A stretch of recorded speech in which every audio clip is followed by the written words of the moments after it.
Hi everybody and welcome to my vlog. This week I'm doing something slightly different. I'm adding a small film into my vlog, and there's a very good reason why I'm doing this. As you know, I'm passionate about women's health, and I'm especially interested in menopause and the way that we treat it. And the reasons for this are really simple. 51% of the population are women. We're now expected to work until we're 68, 70. And we used to die when we were 49 as recently as 150 years ago. And now we live until we're 84. So we have 30 to 40 years potentially without estrogen. And that can have a really damaging effect on our bodies. So we already know that once we lose estrogen, we develop heart disease. Our bones start to thin and we get osteoporosis. Our skin and our hair thins. Our hair falls out. We lose the ability to think so well, we get a mental fogginess. We can get mood changes and anxiety, which are devastating. And we get vaginal atrophy and dryness, which is not only painful and interferes with relationships, but it causes urine infections, which are again potentially dangerous. So there is a very good solution to this, which we know is tested and safe, especially if started within 10 years of the menopause, and or in women under 60 years of age, and that's HRT. What's not happening so well is the message that women are getting about HRT. So, as you know, I've done lots of vlogs on this already. We know that HRT protects the heart, protects the bones, helps you think, reverses low mood, and basically allows women to function as they always were. And it stops relationships breaking down, women handing in their notice and leaving their jobs, bones breaking, etc. So I'm passionate that women get the right information, and I pestered the BBC for ages to let me do a documentary about this, and they did. They let me do a 10-minute piece on BBC Inside Out, just explaining what was going on.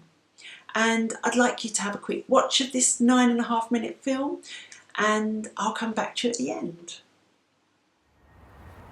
The menopause affects the lives of millions of women, and one of the most effective ways of managing its symptoms is hormone replacement therapy, or HRT for short. But it's currently only being prescribed to 1 in 5 potential patients, leaving desperate women seeking alternative, unregulated treatments. We sent GP Renee to investigate.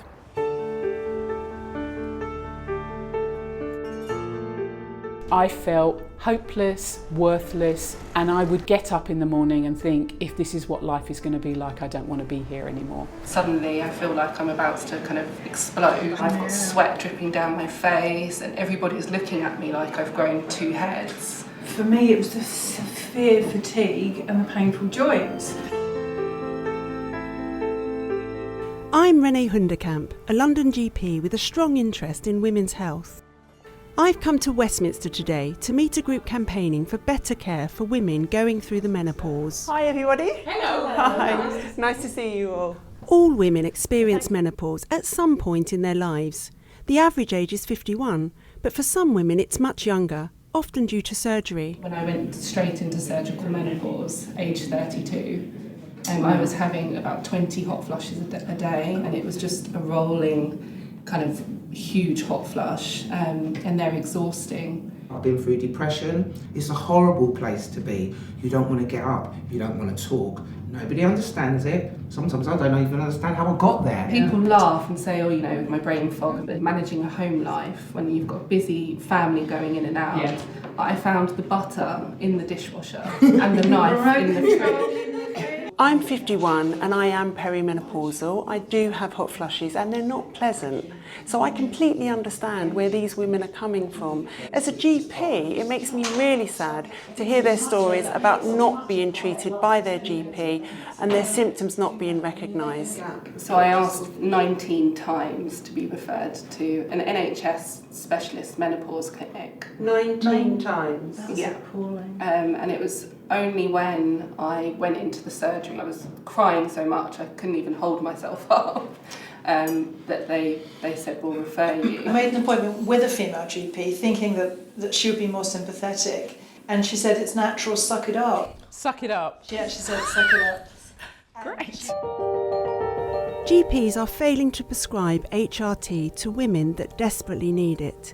But with so many scare stories in the media about the risks, you can see why GPs are confused.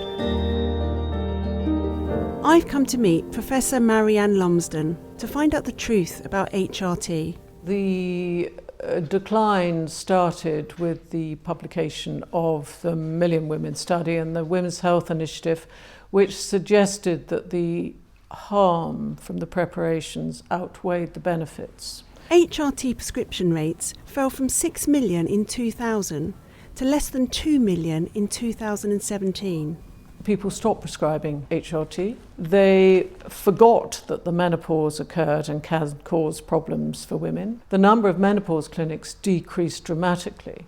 And there is a whole generation of GPs who had no training in menopause medicine at all. And now we are trying to change that. The media have played a big role in women turning away from HRT. Can you take me through what the actual risk of breast cancer is? In the average UK population of menopausal age, about 23 women will get breast cancer out of every 1,000. In terms of lifestyle, we see that the impact of being obese and drinking alcohol is far greater than this small risk of 4 cases per 1,000 women that is attributable to HRT. Other proven benefits of HRT include protection against bone and heart disease, but many GPs are failing to give women accurate information. I think the fact that they kept saying to me that there was a risk of breast cancer if I took HRT just fueled my fear that HRT would give me breast cancer.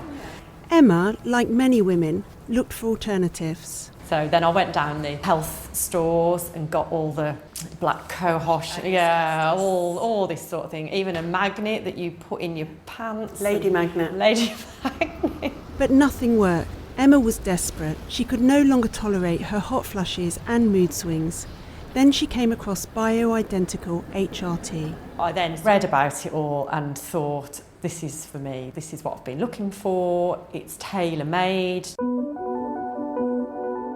Clinics in London offering bioidentical hormone treatment are on the increase. I'm here at the Marion Gluck Clinic to find out more. On a weekly basis, we have about 150 patients. There's quite a demand for bioidentical hormone therapy here. What are bioidentical hormones? Bioidentical hormones are hormones which are identical to our own hormones. I can actually prepare a prescription which is totally individual to the patient in front of me. How would you do that? How would you know what I needed? The most important thing is I take your history and then I do blood tests. Keep a fist. Very good. The clinic says this information enables them to make a unique compound for each individual for around £1,000. All my hot flushes stopped, which was amazing. All my moods levelled out. And then I started having lots of problems with my boobs. So really painful, really sore. So then I was told to reduce the dose. That didn't work. And then all of a sudden, like I had an actual period, which I sort of swapped one set of problems for another set of problems. Emma decided to stop her treatment, but the clinic says for many women, bioidentical hormones are successful. The majority say, I feel like myself again. I've got my life back. They have their energy back. But menopause experts in the NHS strongly disagree with what these clinics are doing. Consultant Haytham Hamoda runs an NHS menopause clinic at King's College Hospital. Women shouldn't be going to seek compounded products. I think there are issues with their safety, and I do think they should be seen through the NHS and receive regulated preparations for controlling their symptoms. Are the medications that you give me safe? I can certainly reassure that the patient is safe because we monitor the patient, we see them regularly, we do the pelvic ultrasound, which is really important because we see the effect of our medicine. But we can't say that it's safe. You can never say that. The constituents, the estradiol, the progesterone, testosterone, are in themselves licensed for use. However, If you alter the dose and you mix them in together, you are making a different product which does not have market authorization from the government's regulator. And to get it, you have to do all sorts of complicated trials and see if it's safe for your population of women to take. No, it's not regulated as such, because who is going to spend millions of pounds going through trials to get that product licensed?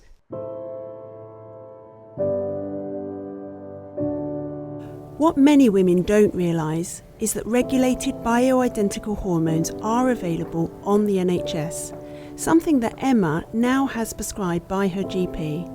She said there is a type of HRT that you can take that is bioidentical, it's not synthetic, it's plant-based, it's gentle, and you can get it on the NHS. All HRT prescribing in NHS clinics is tailored to the patient's need, and bioidentical preparations are now very much the first line of HRT used in this context. But if we're to stop women using unregulated treatments, then we desperately need to educate GPs in prescribing HRT for menopause symptoms. This is not a rare disease. This is not something that we don't know about. This is simple stuff. If we're to save GP time, to save NHS money, what we actually need is a very simple to follow guide to drop into the inbox of all GPs. And to be honest, I could produce that tomorrow.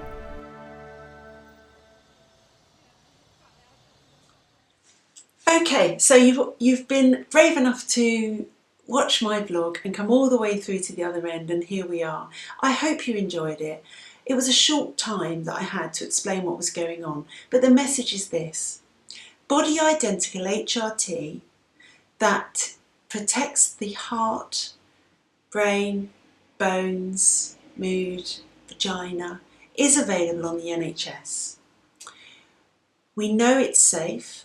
We know that in women under 60, it actually prevents women from dying more often from all-cause mortality. So essentially, if you're on HRT versus not on HRT under 60, you die less of all of the things that women normally die of. And HRT is the protective factor in that. There are big studies to show this. What I want to make sure is that women understand the benefits and the risks, and of course there are some risks, they're not huge, but there are some, of HRT before they take it, and that their GPs are giving them the right information and allowing them to make the choice, because that's what it's all about. And some women will choose not to go on HRT, and some women will choose to go on HRT and will choose to stay on it for a long time. But essentially, you need the right information from the right people to do that. So if you feel your GP isn't giving you that option or giving you the information that you need, ask to be referred to a menopause clinic or a menopause specialist.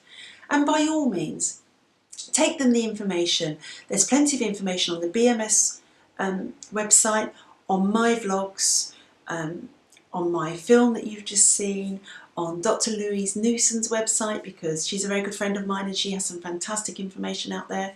So there's lots of sources of information. There's the NICE guidelines, and at the end of the day, you should be able to go armed with all of that information and have a two-way conversation with your doctor in order to make the right decision for you. And at the end of the day, if I achieve that, then I've achieved what I wanted to do. So please, if you've got any questions about this, just ask me in the questions afterwards and I'll always answer them. And if you've got any suggestions for future vlogs, as always, please suggest them too, because I will do them. So that's it for now. Thank you for persevering and getting to the end. And I'll see you in a couple of weeks' time.